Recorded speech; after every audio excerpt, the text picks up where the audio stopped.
საღამომშვიდობისა საზოგადოებრივი მაუწყებელი და ევრაზიის თანამშრომლობის ფონდი წარმოგიდგენთ პროექტს ევროპულ არჩევანს. არასრულწლოვანი და კონფლიქტი კანონთან. დამნაშავე თუ მსხვერპლი, რამ გამოიწვია კანონმდებლობის ლიბერალიზაცია. საერთაშორისო სტანდარტი, განრიდების პროგრამა, ალტერნატიული ზომა არასრულწლოვანისთვის. არასრულწლოვანთა დანაშაულის გამომწვევი მიზეზები. დისკუსია ევროპული არჩევანის სტუდიაში. თემა: არასრულწლოვანთა მართლმსაჯულება საქართველოში. ეთერშია ევროპული არჩევანი. მოგესალმებით. არასრულწლოვანთა დანაშაული სერიოზული პრობლემაა საქართველოში და მისი გამომწვევი მიზეზიც უამრავია. რატომ ხდება არასრულწლოვანებში დანაშაული? ვის და რას მიუძღვის ბრალი? ბავშვი მოძალადე და დამნაშავედ ბუნებრივია არ იბადება, ის დროთა განმავლობაში ყალიბდება ასეთად. მისი რთული ქცევა, რეაქცია გარემოს პირობებზე. რა შეიცვალა არასრულწლოვან დამნაშავეთა მიმართ და როგორია კანონმდებლობა? ლიბერალიზაციის პროექტი საქართველოში, ევროკავშირი ამ მიმართულებით საინტერესო პროექტებს ახორციელებს. როგორია საერთაშორისო პრაქტიკა და რა მოდელი მუშაობს საქართველოში? ლიბერალური კანონმდებლობა ხომ არ ქმნის უდანაშაულობის სინდრომს მოზარდებში, ნულოვანი ტოლერანტულობიდან რადიკალურ ცვლილებებამდე. წარმოგიდგენთ დღევანდელი ჩვენი გადაცემის სტუმრებს: გიორგი ვაშაძე, იუსტიციის მინისტრის მოადგილე, ანდრო გიგაური, იუსტიციის სამინისტროს ადმინისტრაციის უფროსი, თამარ ხულორდავა, საქართველოში ევროკავშირის მისიის პროექტის კოორდინატორი, რენატა ვინთერი, ევროკავშირის პროექტი კანონის უზენაესობის მხარდაჭერა საქართველოში ჯგუფის ხელმძღვანელი, ოთარ კახიძე, იუსტიციის სამინისტროს ანალიტიკური დეპარტამენტის ხელმძღვანელი, რუსტან მიხელიძე, არასრულწლოვანთა მართლმსაჯულების ჯგუფის ხელმძღვანელი, ტატო ქელბაქიანი, სასჯელ ახსრულებისა და პრობაციის სამინისტროს წარმომადგენელი, მაია ქურციკიძე, გაეროს ბავშვთა ფონდი, თეონა კუჭავა, გაეროს ბავშვთა ფონდი, ნატო ზაზაშვილი, არასამთავრობო ორგანიზაცია საფარი, ფსიქოლოგი, ნინო მახაშვილი, ფსიქიატრი, ფონდი გლობალური ინიციატივა ფსიქიატრიაში, თბილისი, დირექტორი. მოკლედ, ბევრი სტუმარი ჩამოთვალე და ბევრია სასაუბრო და დავიწყოთ ბატონ გიორგი თქვენგან. პირველი შეკითხვა მექნება თქვენთან, როგორია ზოგადი პოლიტიკა დღეს არასრულწლოვანებთან მიმართებაში სახელმწიფოს მხრიდან? პირველ რიგში ორი სიტყვით მინდა ვთქვა იმის შესახებ თუ რა გაიარა საქართველოს, რომელიც იყო ასე ვთქვათ, ერთ-ერთი ყველაზე კრიმინალური ქვეყანა, რომელიც იყო ერთ-ერთი ყველაზე საფრთხის შემცველი ქვეყანა და ნებისმიერ ვებგვერდზე, ნებისმიერ საერთაშორისო ორგანიზაციისთვის რომ გეკითხათ, საქართველოში მოგზაურობის და ასე ვთქვათ, ჩამოსვლის რეკომენდაციას ნამდვილად არავის მისცემდნენ ზოგადად. ეხლა იქცა ერთ-ერთი ყველაზე უსაფრთხო ქვეყანად მსოფლიოში. სწორედ იმ ნულოვანი ტოლერანტობის შედეგია, იმ ნულოვანი ტოლერანტობის პოლიტიკის შედეგია, რომ საქართველო არის დღეს ერთ-ერთი ყველაზე უსაფრთხო ქვეყანა, თბილისი არის ევროპაში ერთ-ერთი ყველაზე უსაფრთხო დედაქალაქი. ჩვენთან მანქანის ქურდება ხდება უფრო 4-ჯერ უფრო ნაკლებად ვიდრე გერმანიაში და სხვადასხვა ქვეყნებში ყაჩაღობა და ასე შემდეგ. და სწორედ აქედან გამომდინარე, ამ უსაფრთხო გარემოს შექმნის შედეგად დღეს საქართველოში გაჩნდა შესაძლებლობა უფრო მეტი ვიფიქროთ ლიბერალურ მიდგომაზე, დანაშაულის წინააღმდეგ ბრძოლის კუთხით და რაც მთავარია, უფრო მეტი ვიფიქროთ პრევენციაზე და არა ვთქვათ მოხჩადენილი დანაშაულის გამოძიებაზე. ანუ თქვენ ამბობთ, რომ იმ ნულოვანმა ტოლერანტულობამ რაც იყო ამ პერიოდის განმავლობაში გაამართლა და ახლა უნდა გადავიდეს სწორედ საერთაშორისო ექსპერტების შეფასებითაც საქართველოში ძალიან ეფექტურად იმუშავა ამ მექანიზმმა, სწორედ ამიტომ რომ მოკლე ვადაში ჩვენ შევძელით უსაფრთხო ქვეყნის იმიჯის დამკვიდრება მსოფლიო მასშტაბით და ბოლო გამოკვლევა დანაშაულის კვლევის ბოლო შედეგები, რომელიც ასევე ევროკავშირის მიერ იქნა განხორციელებული და დაფინანსებული ევროპელი ექსპერტების მონაწილეობით, სწორედ ამას გვიჩვენებს. სწორედ აქედან გამომდინარეა, აი ამ უსაფრთხო გარემოს შექმნის შედეგად ჩვენ გვაქვს შესაძლებლობა ვიფიქროთ დანაშაულის პრევენციაზე და რა თქმა უნდა პირველ შემთხვევაში პირველ ეტაპზე უნდა ვიმუშაოთ სწორედ არასრულწლოვანებთან, იმიტომ რომ ეს არის კატეგორია საზოგადოებისა, რომელთანაც დროულ მუშაობას აქვს ძალიან დიდი მნიშვნელობა და შესაბამისად იუსტიციის სამინისტრო და ზოგადად საქართველოს მთავრობა ძალიან ინტენსიურად მუშაობს საერთაშორისო ორგანიზაციებთან, ევროკავშირთან, ამერიკის შეერთებული შტატების წარმომადგენლებთან და სხვა ქვეყნებთან ერთად იმისათვის, რომ არასრულწლოვანთა მართლმსაჯულების კუთხით სახელმწიფოს ჰქონდეს კარგად ჩამოყალიბებული პოლიტიკა, რომელსაც ექნება რამოდენიმე მიზანი. პირველი ეს არის პრევენცია და დანაშაულის თავიდან არიდება. მეორე ეს არის ნაკლებად მძიმე დანაშაულის შემთხვევაში დროული ჩარევა, ასე ვთქვათ, დროული მუშაობა, ფსიქოლოგიური მუშაობა ბავშვთან იმისათვის, რომ სწორ გზაზე დავაყენოთ ეს ადამიანი. მესამე ეს არის, რომ თუ დანაშაული მძიმეა და ბავშვი მოხდა სასჯელ ახსრულების დაწესებულებაში, იქაც ძალიან ინტენსიური მუშაობა იმისთვის, რომ ბავშვი დრო არასრულწლოვანი საზოგადოებას დაუბრუნდეს სრულფასოვანი, ასე ვთქვათ, განათლება მიღებული ადამიანი და მისი ინტეგრაცია არ იყოს პრობლემა ზოგადად საზოგადოებაში და რაც ყველაზე მთავარია, საბოლოო ჯამში ჩვენ გვინდა რომ სახელმწიფოში ნაკლები იყოს არასრულწლოვანი დანაშაულე და თუ ვინმე დანაშაულს ჩაიდენს სწორ გზაზე დავაყენოთ იმისაც რომ მომავალში გასაგები ბატონო დრო შეგვიძლია ამ ცვლილებას რაც ხდება ახლა ვუწოდოთ ნულოვანი ტოლერანტულობიდან დღემდე რადიკალური ცვლილება პრინციპში ცვლილება საკმაოდ მნიშვნელოვანია ეს გულისხმობს არასრულწლოვანთათვის რომელიც ნაკლებად მძიმე დანაშაულს ჩაიდენენ ერთი შანსის მიცემას მათთვის დროული დახმარების აღმოჩენას ასევე მათთვის იმის შესაძლებლობის მიცემას რომ თვითონ აუნაზღაურონ დაზარალებულს ზიანი ჩვენთვის ძალიან მნიშვნელოვანია დაზარალებულის ჩართულობა ამ პროცესში და იმის უზრუნველყოფა რომ არასრულწლოვანი აღიზარდოს გამართული ღირებულებებით იყოს კანონმორჩილი და გახდეს წარმატებული მოქალაქე ამიტომ ცვლილება საკმაოდ დიდია, იმდენად რამდენადაც შემოვიტანეთ სოციალური მუშაკის ფაქტორი, მედიატორის ფაქტორი, რომელიც აქამდე ჩვენთან არ იყო და იმედს გამოვთქვამთ და საერთაშორისო სტატისტიკა ამას ხაზს უსმევს, რომ მსგავსი პროგრამები, მენტორულად განწყობილი პროგრამები, სადაც არასრულწლოვანს ინდივიდუალურ ყურადღებას აქცევენ და მის რეაბილიტაციაზე მუშაობენ, იწვევს იმას, რომ განმეორებითი დანაშაული, ანუ რეციდივი, ბევრად უფრო მცირდება. დღეის მდგომარეობით ჩვენ გვყავს 29 არასრულწლოვანი, რომელიც განრიდების პროგრამაში მოექცა და 29-დან განმეორებით დანაშაული არც ერთს არ ჩაუდენია. ბუნებრივად ჩვენ გავაგრძელებთ მაჩვენებლების შემოწმებას და ასევე იმის შემოწმებას, თუ რამდენად გაიზარდა და რამდენად უკეთესობისკენ შეიცვალა მათი ეს ლიბერალიზაცია რაც ახლა ხდება, თქვენი აზრით რა საფრთხეებს შეიცავს, სად უნდა იყოს სახელმწიფო უფრო ფრთხილი? ჩემი აზრით ძალიან მნიშვნელოვანი არის პროფესიონალების ადეკვატური მომზადება, ეს გულისხმობს პირველ რიგში სოციალურ მუშაკებს, ასევე პროკურორებისთვის ტრეინინგის ჩატარება, მედიატორებისთვის ტრეინინგის ჩატარება. ეს არ არის არასრულწლოვანის გათავისუფლება ყოველგვარი პასუხისმგებლობისგან. ეს არის ალტერნატიული პასუხისმგებლობა, რომელსაც არასრულწლოვანი იკისრებს თავის თავზე, რომ შეასრულოს.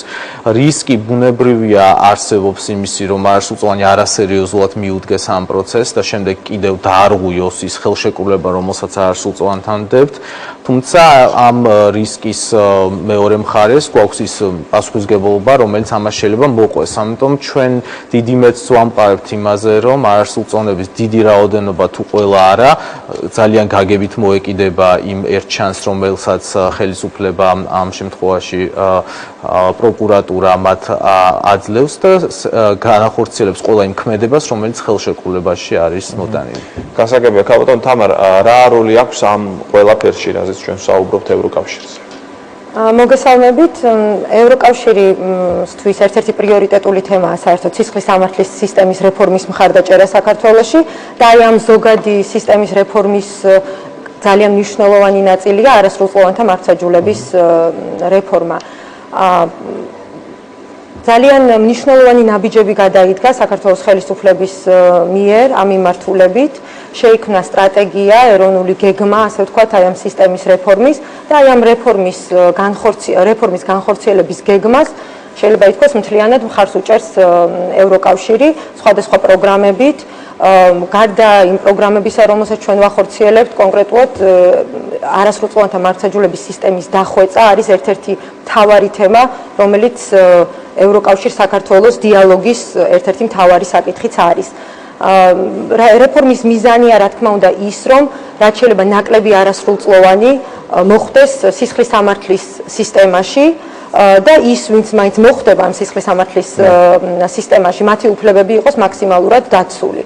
ჩვენთვის ამ შემთხვევაში ევროკავშირის საქმიანობისთვის ამოსავალი წერტილი არის გაეროს სტანდარტები, გაეროს ბავშვთა ფონდთან ძალიან აქტიურად და მჭიდროდ ვთანამშრომლობთ და ერთობლივად მხარს უჭერთ აი იმ გეგმებს, რომელსაც საქართველოს ხელისუფლება ამ მხრივ ახორციელებს.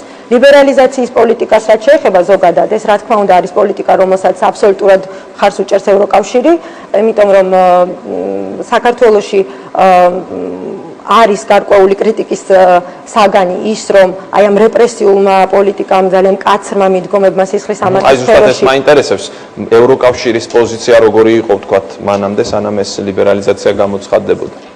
ევროკავშირი თავიდანვე უწევდა, ასე ვთქვათ, აქტიურად უჭერდა მხარს და საუბრობდა საქართველოს ხელისუფლებასთან, აწარმოებდა დიალოგს იმასთან დაკავშირებით, რომ აუცილებელია გარკვეული ნაბიჯების გადადგმა ლიბერალიზაციისკენ. ჩვენ ძალიან მოხარულები ვართ, რომ 2008 წლის შემდეგ, კერძოდ 2009 წლიდან უკვე რეალურად გადაიდგა ძალიან მნიშვნელოვანი ნაბიჯები ამ მიმართულებით, რასაც რა თქმა უნდა მივესალმებით.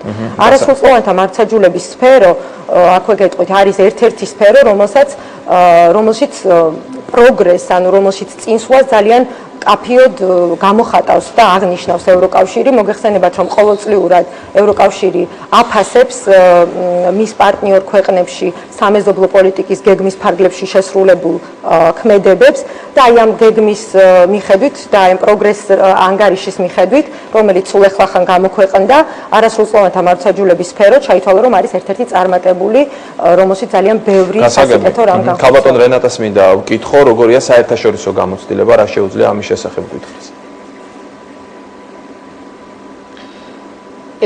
საერთაშორისო გამოცდილება ყოველთვის იმავე მიმართულებით მიიმართება და ესე ვთქვათ, იმ მიმართულებით რასაც ვქვია, რა უნდა გავაკეთო, რომ ბავშვი არ მოხდეს ციხეში და რაც შეიძლება მალე გამოვიყვანო თუ მოხდა. და თუ საჭირო იყო მისი ციხეში ყოფნა. აი ეს არის მთავარი აქცენტი არასრულწლოვანთა მართლმსაჯულების. მნიშვნელოვანია, რომ საზოგადოების რეაგირება მოხდეს, რა თქმა უნდა, კრიმინალური საქციელისთან დაკავშირებით, მე უსვავ ხაზს სიტყვას რეაგირებას და არა დაჟას. რეაგირება ნიშნავს იმას, რომ ჩვენ უნდა აუხსნათ, რომ შეგვიძლია გააკეთო რაც გინდა, მაგრამ მეორეჯერ ეს არ უნდა და ჩაიდინო დანაშაული, მაგრამ ეს არ ნიშნავს ამას, რომ ავტომატურად ბავშვი დახურულ დაწესებულებაში, დახურების დაწესებულებაში მოვათავსოთ. როგორ უნდა ისწავლოს ბავშვმა თავისუფალ საზოგადოებაში ქცევა როგორ უნდა ისწავლოს, თუ აღმოჩნდეს დახურულ სივრცეში, დახურულ ორგანიზაციაში. ეს არის საერთაშორისო პოლიტიკა მთელი მსოფლიოს მასშტაბით. რომ ვიხილოთ და დავინახოთ თუ რისი გაკეთება შეიძლება და საქართველოს დღეს ზუსტად ამას აკეთებს. რისი გაკეთება შეიძლება ესე იგი ანალიზს ახორციელებს თუ რა უნდა მოიმოქმედოს, რომ ბავშვი დახურულ დაწესებულებაში არ მოხდეს. ძალიან ბევრი საკითხი იხილება და ჩვენი პროექტი, რომელსაც ევროკავშირი აფინანსებს, ცდილობს აი ამ ახალი ნაბიჯების განხორციელებას, რომელიც ეხლა საქართველოს შემოიტანა. გასაგებია, ბატონ ოთარს მინდა დაუსვა შეკითხვა სტატისტიკასთან დაკავშირებით. რა სტატისტიკა გვაქვს დღეს საქართველოში წინა წლებთან შედარებით? მოგესალმებით.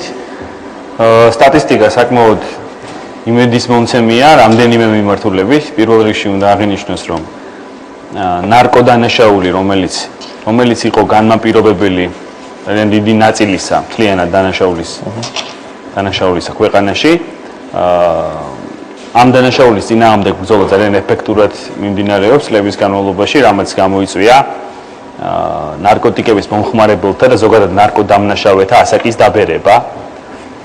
ეს ნიშნავს იმას, რომ პრაქტიკულად განახევრებულია 2005 წელთან შედარებით, 2010 წლის მონაცემებით, განახევრებულია არასრულწლოვანთა რაოდენობა, რომლებიც იწყებენ ნარკოტიკების მოხმარებას. ეს არის უმნიშვნელოვანესი წარმატება ჩვენი აზრით.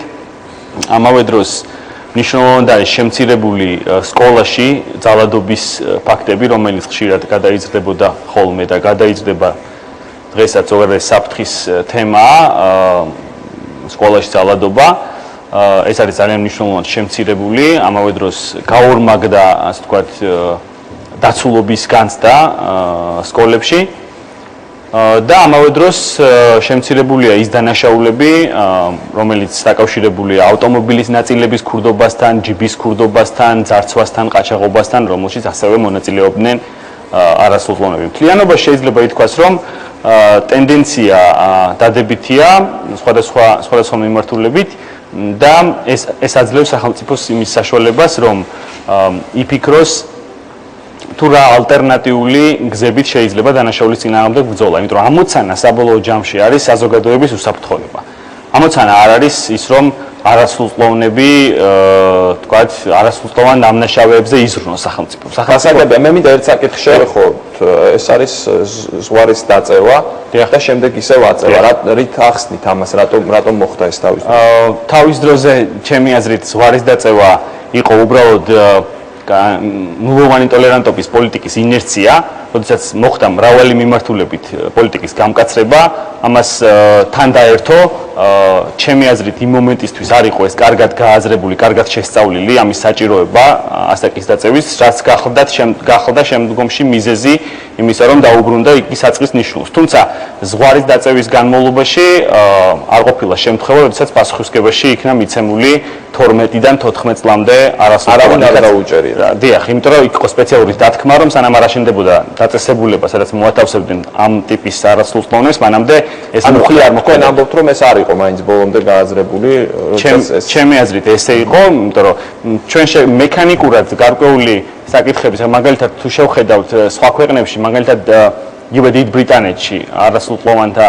პასუხისმგებლობის მინიმალურ ასაკს უფრო დაბალია ვიდრე 12 წელი. ხა არის შემთხვევები, როდესაც 10 წლის ბავშვიც მიუწიათ ის სამს პასუხისმგებაში. თუმცა ესე კონტექსტიდან ვერ ამოვიღებთ, იმიტომ რომ აბსოლუტურად განსხვავებულია არასრულწლოვანთა მართლმსაჯულების სისტემა დიდ ბრიტანეთში და განსხვავებულია საქართველოში. მთავარი ის არის, რომ დანაშაულს, ანუ გადაცდომას, ნებისმიერ დევიაციას უნდა მოყვეს რეაგირება. ქალბატონ რენატას აბსოლუტურად ვეთანხმები, რომ რეაგირება არის ძალიან მნიშვნელოვანი. ამავე დროს ძალიან მნიშვნელოვანია ის, რომ საზოგადოებაში იყოს დაცულობის განცდა და ის ბავშვები, რომლებიც ხდებოდნენ და შეიძლება ხდებიან ძალადობის მსხვერპლი, რომელსაც ჩაგრავენ, რომელსაც რაღაცას სპარავენ, რომელსაც ჭრიან ან სხვა დანაშაულის მსხვერპლი ხდებიან, ამ ადამიანებმა უნდა იგრძნონ თავი დაცულად, სახელმწიფო უნდა იზრუნოს იმაზე, რომ არასრულწლოვანმა დანაშაული არ შეიდინოს და არ დაზარალდეს. გასაგებია, კალკულუსიდან აი ამ ლიბერალიზაციის დადებით და უარყოფით ტენდენციებზე მინდა გკითხოთ, რა არის ამაში დადებითი თქვენი აზრით და რა შეიძლება იყოს უარყოფითი? ლიბერალიზაციის პოლიტიკა, რომელიც სახელმწიფოს აქვს არასრულწლოვანთა მართლმსაჯულების მიმართულებით, ძალიან მნიშვნელოვანია იმ კუთხით, რომ ის უზრუნველყოფს არასრულწლოვანების მაქსიმალურ რეაბილიტაციას ინდივიდუალური მიდგომის გამოყენებით თითოეული არასრულწლოვანის მიმართ და მათ მიმართ ალტერნატიული სანქციების გამოყენებით აგრეთვე. შესაძლებელია ლიბერალური პოლიტიკის შესახებ მესიჯების არასწორმა მიტანამ საზოგადოებამ და გამოიწვიოს ის, რომ საზოგადოებაში წარმოიშვა შეგრძნება, თითქოს არსებობს ქვეყანაში გარკვეული დაუსჯელობის სინდრომი და ზოგადად უსაფრთხოების განცდა არ ქონდეს საქართველოს მოსახლეობას. ამიტომ ჩვენ ყოველთვის ხაზს უსვამთ იმ ფაქტს, რომ თუნდაც გარიდების პროგრამა, ნებისმიერი სხვა ალტერნატივა, რომელსაც ჩვენ არასრულწლოვანებს თავაზობთ, ეს გახლავთ პასუხისმგებლობის იმგვარი ფორმა, რომელიც უკეთ უზრუნველყოფს არასრულწლოვანის რეაბილიტაციას. იმას, რომ არასრულწლოვანმა აღარ ჩაიდინოს დანაშაული და სრულფასოვანი წევრა ჩამოყალიბდეს საზოგადოების. როგორც მოგეხსენებათ, არასრულწლოვანთა მართლმსაჯულების სამუშაო ჯგუფი არსებობს, რომლის ფარგლებში შედიან არასამთავრობო უწყებები, სამთავრობო უწყებები და საერთაშორისო ორგანიზაციები და ამ სამუშაო ჯგუფის მიზანია, რომ მაქსიმალურად მოხდეს არასრულწლოვანთა ინტერესების დაცვა მართლმსაჯულების განხორციელებაში.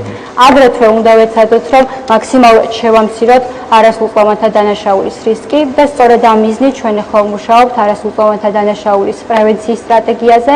ამ სტრატეგიაში ყველა უწყებას, თითოეულ მოთამაშეს, მათ შორის იუსტიციის სამინისტროს, განათლების სამინისტროს და სხვა სამინისტროებს, აგრეთვე სამოქალაქო საზოგადოებას და არასამთავრობო ორგანიზაციებს აქვს თავიანთი როლი. როგორ უნდა ვიბრძოლოთ იმისათვის, რომ არასრულწლოვანთა დანაშაულის რისკი მინიმუმამდე დავიდეს. გასაგებია, ბატონ გიორგი, საზოგადოებასთან რა მუშაობას ატარებთ, როდესაც გიწევთ ახსნა ლიბერალიზაციის მიმართულების? თქვენ რამოდენიმეჯერ ახსენეთ ის ფაქტი, რომ რამდენად საფრთხის შემცველია თვითონ ლიბერალიზაციის პოლიტიკა, და ამ მიმართულებითაც სწორედ საზოგადოების ჭრილში ორედი სიტყვა მოგახსენოთ.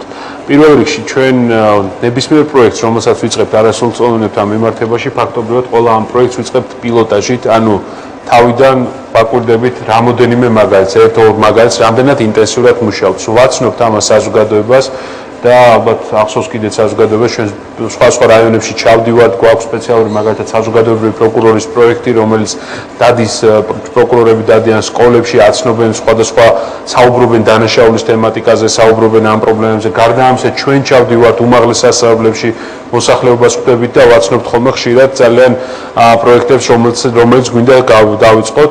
და ხშირ შემთხვევაში რა თქმა უნდა სწორედ ის ასე ვთქვათ კითხვა ჩნდება ხოლმე საზოგადოების მხრიდან რომ ლიბერალურ პოლიტიკაზე გადასვლა ხომ არ გამოიწვევს ძველი კრიმინალის დაბრუნებას, ძველი ასე ვთქვათ პერიოდის დაბრუნებას, როცა ადამიანს ქუჩაში გასვლის ეშინოდა, როცა ვერცერთ ჩვენგანი გარეთ მანქანას ვერ ტოვებდით და როცა ბავშვი სკოლაში გაშვება ეშინოდა თუნდაც მშობელს.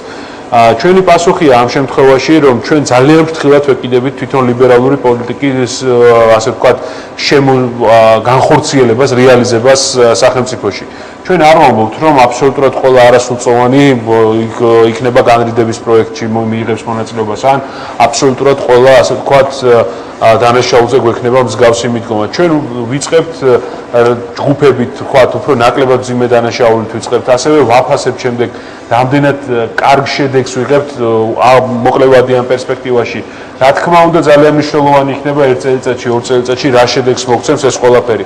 და რაც თავარია, ყოველთვის ჩვენი მესიჯია, რომ ჩვენ ყველაფერს ვიწყებთ არასრულწლოვნებიდან და ასე თუ ისე ეს არის კატეგორია, რომელთა მუშაობა შესაძლებელია, რომელთა ასე ვთქვათ ფსიქოლოგიური ასე ვთქვათ რეაბილიტაცია და საზოგადოებაში ინტეგრაცია შესაძლებელია და რაც თავარია, ამ ადამიანების განათლებაზე მუშაობა არის შესაძლებელი იმისათვის, რომ ისინი საზოგადოების სრულუფლებიან წევრებად ჩამოყალიბდნენ. აი ერთ-ერთი პროექტი მაგალითად, რომელიც იუსტიციის სამინისტრომ დაიწყო, ეს არის ჩემი უფროსი მეგობარი. და ძალიან მარტივ რაღაცაზეა საუბარი. ეს არ არის მაინც და მაინც ის იმ ბავშვებზე საუბარი, ვინც დანაშაულით ჩაიდინა. ეს არის მეტნაკლებად რთულად ახსასდელ ბავშვებზე საუბარი, ან კიდევ გარკვეული სოციალური პრობლემების მქონე ბავშვებზე საუბარი. ვამეგობრებთ ამ ბავშვებს და ასე ვთქვათ, წარმატებულ ადამიანებს, ვისაც ნორმალური სამსახური აქვს, ნორმალური სამუშაო პირობები აქვს და კვირაში 2-ჯერ, 3-ჯერ ეს ადამიანები ხვდებიან ერთმანეთს, ეს უფროსი მეგობარი, უმცროს მეგობართან ერთად მიდის, ვთქვათ, იქ იღებს სხვადასხვა ღონისძიებებში მონაწილეობას, ან უბრალოდ კინოში მიდიან ერთად, საუბრობენ სხვადასხვა თემებზე, ეხმარება საშინაო დავალების მომზადებაში და ასე შემდეგ. შესაბამისად, ჩვენ სხვადასხვა მიმართულებით ვუშავთ, არ ვართ მარტო ორიენტირებული, რომ ვთქვათ, ვინც დანაშაული ჩაიდინა, მხოლოდ იმათ, ანუ უფრო ფართო გაგება აქვს სწორედ ამ ლიბერალიზაციის პოლიტიკას და იმ პრევენციაზე მუშაობას. შესაბამისად, ვაკვირდებით თითოეულ ასე ვთქვათ მაგალითს, რომელიც იქნება და აი ამ მაგალითებიდან ნასწავლი ასე ვთქვათ გამოცდილებით ვცდილობთ, რომ მომავალში გავაფართოვოთ ეს მექანიზმი. იგივე განრიდების პროექტი, რომელიც თავიდან დაიწყო თბილისში, ქუთაისსა და ბათუმში, ნახეთ, რომ წარმატებულია იქედან გამომდინარე, რომ ეს ბავშვები საკმაოდ სერიოზულად ჩაერთვენ საზოგადოებრივად აქტიურ საქმიანობაში. მათ განმეორებით დანაშაული აღარ ჩაიდინეს და შესაბამისად, ეხლა ვფიქრობთ, რომ გავავრცელოთ იგივე პროექტი დანარჩენ რეგიონებში და დანარჩენ რაიონებში.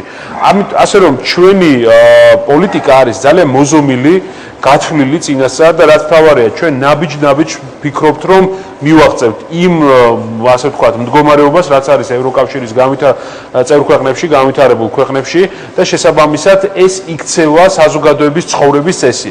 და სწორედ აქ არის ყველაზე მნიშვნელოვანი იგივე სამოქალაქო საზოგადოების აქტიურობა და არც თუ ისე დიდი ხნის წინ სწორედ არასრულწლოვანთა მოსაჯულებაზე იყო კონფერენცია გამართული, სადაც ჩვენ ვთქვით, რომ ამ ეტაპზე სახელმწიფო და იგივე იუსტიციის სამინისტრო, განათლების სამინისტრო, საჯარო ახსნილების და პრობაციის სამინისტრო იღებს თავის თავზე ინიციატივას გარკვეულწილად, რომ დავიწყოთ მსგავსი ტიპის პროექტები, მაგრამ ჩვენი მოლოდინია, რომ სწორედ არასამთავრობო სექტორი, სამოქალაქო საზოგადოება ნელ-ნელა ამ ინიციატივას გადაიტანს თავის თავზე. სწორედ ამიტომ არის, რომ იუსტიციის სამინისტრო იწყებს საგრანტო პროექტს, მაგალითად, პირველად ისტორიაში ჩვენ ვიწყებთ საგრანტო პროექტს, გვექნება მცირე გრანტები არასამთავრობო ორგანიზაციებისთვის, რომ სწორედ ამ მიმართულებით იმუშაონ და ამ მიმართულებით განავითარონ თავისი საქმე. გასაგებია, ქალბატონ ნატოს, კი ბატონო, ბრძანეთ და შემდეგ ქალბატონ ნატოს წარმატება. თქვენ კითხულობთ, რამდენად მნიშვნელოვანია ევროპული სახელმწიფოს შეებლობისთვის ლიბერალიზაციის პოლიტიკა და მინდა გითხრათ, რომ რა თქმა უნდა, ყოველთვის ბევრ სახელმწიფოში ეს ჭიდილია ხოლმე და როგორც ქანქარა დასჯა თუ დახმარება, ხელშეწყობა, შანსის მიცემა, მანდ რომ ახსენა ხო, მაგრამ ფაქტია, რომ ჩვენ ცარიელ ადგილას არ ვიწყებთ. ამ პოლიტიკამ გაამართლა უამრავი წარმატება, მეცნიერულ მტკიცებულებაზე დაფუძნებული პროგრამებია, ისეთი მოდულებია, რომლის ადაპტირება შეიძლება და რომლისგანაც გაკვეთილების სწავლა შეიძლება. სწორედ ამ გაკვეთილებს მივსდევთ ჩვენ. რა თქმა უნდა, ქართული სპეციფიკის და ჩვენი კონტექსტის გათვალისწინებით. რაც შეეხება ჩვენს მოთხოვნას, ვფიქრობთ, რომ ჩვენი სექტორი არასამთავრობო დიდი ხანია მზად არის ამ ლიბერალური სრულებებისათვის. მოვითხოვთ კიდევაც და ძალიან ბედნიერი ვართ ახლა რომ შესაძლებლობა გვაქვს იმ აქტივობის განხორციელებისა, რაც ადრე უფრო ძნელი იყო. სანამ ამ თითოეულ აქტივობაზე ვილაპარაკებდით, ალბათ ქალბატონ რუსლანს მინდა შევეხმიანო და ვთქვა, რომ ეხლა ჩვენ გვაქვს ძალიან მნიშვნელოვანი აწყობილი, აი ესეთი სრული, რამდენადაც შესაძლებელია ამ პერიოდში, სამოქმედო გეგმა. ანუ გვაქვს მარკირებული გზა, როგორ ვიაროთ. ეს არ იყო მარტივი, ეს არ არის პატარა რამე, ჩვენ გვაქვს სტრატეგია, გვაქვს დიდი აქცენტი პრევენციაზე და ვიცით რა ნაბიჯები უნდა გადაიდგას, რაც მნიშვნელოვანია. გასაგებია, ქალბატონ ნატო, თქვენ მინდა გითხოთ, ძირითადად რა მიზეზები განაპირობებს ამ კრიმინალურ ქცევას არასრულწლოვანებში. ასევე როგორი ოჯახების წარმომადგენლები ჩადიან ძირითადად დანაშაულს, ნაკლებად შეძლებული თუ შეძლებული ოჯახის წარმომადგენლებიც? მოგესალმებით. თქვენ გადაცემის დასაწყისში ძალიან კარგად აღნიშნეთ, რომ დამნაშავედ არავინ არ იბადება.